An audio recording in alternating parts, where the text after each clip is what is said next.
Greetings from Maryland. I'm so very sorry that I can't be with all of you this afternoon.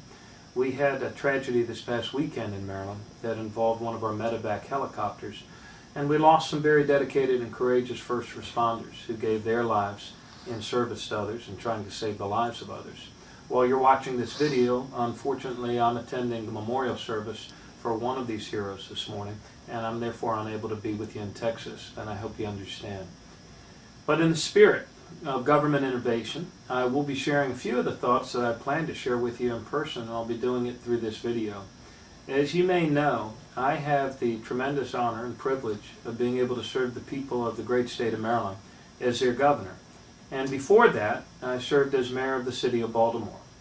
A great historian, Arnold Toynbee, once wrote that man progresses in response to adversity. Well, we had no shortage of adversity 8 years ago when we were handed the keys to a 16,000 person, $2 billion a year operation known as the city government of Baltimore. But with these keys came challenges, and some of them were very, very big challenges.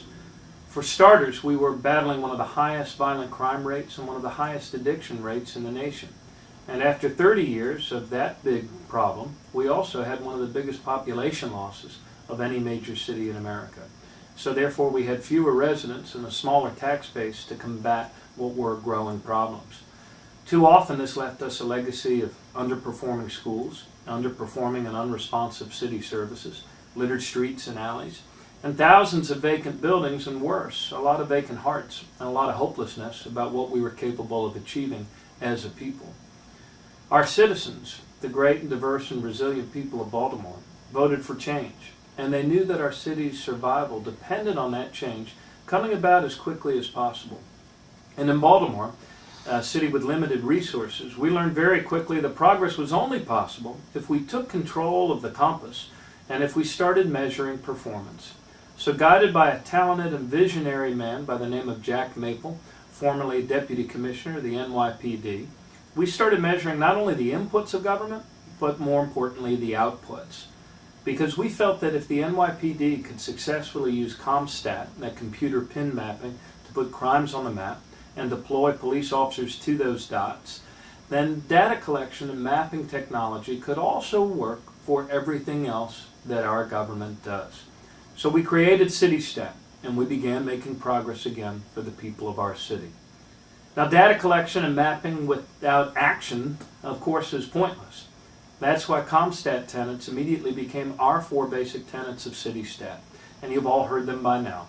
Timely, accurate information shared by all, rapid deployment of resources, effective tactics and strategies, and relentless follow-up and assessment.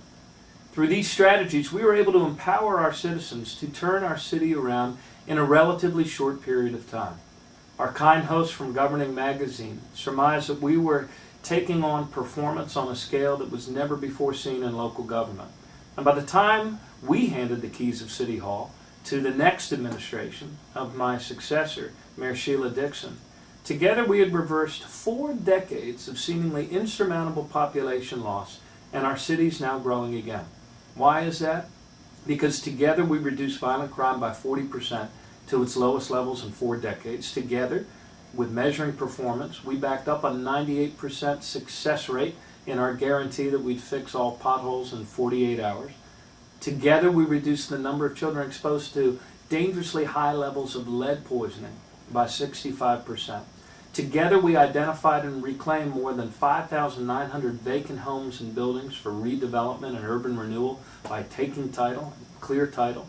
Together, we eliminated a backlog of cleaning and boarding operations. We reduced the average response times from 319 days to 5 days. Together, we had more than quadrupled our city's rainy day fund, and we actually earned an upgrade in our city's bond rating, and we were able to cut the property tax rate to its lowest point in 30 years. Now, while some may scoff at attacking potholes and crime and grime, I believe, as does everyone in our administration, that there are some basic aspirations that are really shared by all of humanity. Everybody wants to raise their kids in a neighborhood that's becoming cleaner and safer and where the schools are improving. There's no Democratic or Republican way to fill a pothole, no political ideology to picking up illegally dumped garbage or removing graffiti or cleaning an alley. You either do it or you don't do it. Your city is either becoming safer or it's becoming more dangerous. Now, we didn't create Citistat in order to win kudos from Governing Magazine, though we deeply appreciate them. We did it to survive, and more importantly, we did it to make progress in response to some pretty daunting adversity. And because the keys to the State House in Annapolis came with a new set of challenges and adversity, today we are implementing those same performance measurement strategies and the setting of goals in order to move our state forward. When I became governor almost 2 years ago, we began immediately applying the tenets of Citistat to our new program. You guessed it, Statestat. I wanted to share a few examples, things that we're doing in the area of public safety in particular.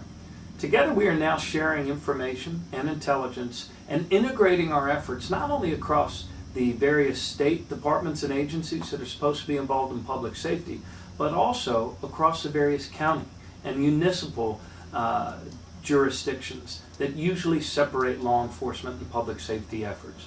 We are using data-driven tactics and strategies now to deploy our resources more effectively in alignment with our county and municipal partners. In our state, for example, the governor controls the Department of Parole and Probation.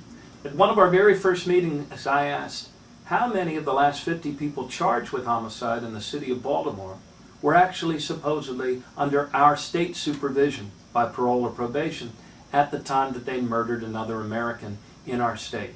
The answer, 2 weeks later, was that 28 of these 50 were supposedly under our supervision. Well, we've done an analysis of all of those that are under our supervision, used a better diagnostic tool, borrowed actually from another state, and we're now able to target our supervision with the creation of a new violence prevention initiative with smaller caseloads for parole and probation agents to supervise the top 2,000 most violent offenders that we need to keep an eye on. We've also been able to eliminate our inherited backlog of unanalyzed DNA samples. We've trained over 500 parole and probation agents in DNA collection. We've collected an additional 21,000 samples. And what this has meant is that our law enforcement people at the local level have actually been able to solve more crimes. 348 positive matches have led to 88 arrests. The number of hits, that is to say matches to either an offender or a crime scene, we've had more in the last 18 months than we had in the last 8 years. We are now seeing, at this point in our calendar year, a 20% reduction statewide in homicides. Public safety is just one of the areas, though, where performance-based strategies are helping us make progress. We're also using these strategies to help us grow in smarter and more sustainable ways. We're applying them to guide our various efforts at cleaning up and improving the health of the Chesapeake Bay. And we're using performance-based governing strategies to save taxpayers money while freeing up resources to devote to other priorities that are especially in these tough times. In fact, Statestat has been instrumental in helping us identify and eliminate 700 government positions. It has helped us save $20 million in overtime costs and has produced over $20 million in increased Medicaid fraud recoveries. It's my belief that the lessons that we learned in Baltimore of declaring goals and measuring performance in pursuit of those goals are the same lessons that we're now applying in Maryland. And they're lessons that, quite frankly, can be applied at any level to any large human endeavor anywhere in the world. You have to have the guts to measure performance openly and transparently, and the guts to declare goals. And although we contend that good management is good politics, performance-based management is also truly omnipartisan. It is apolitical, and it's essential for making progress for the people that we all serve. I want to encourage all of you to please continue to believe that our government actually can be a force for good in this world, that our tomorrows can be better than our todays, if only we have the guts to declare goals and to measure performance in pursuit of those goals. And remember that God wants every partial victory. Thanks a lot.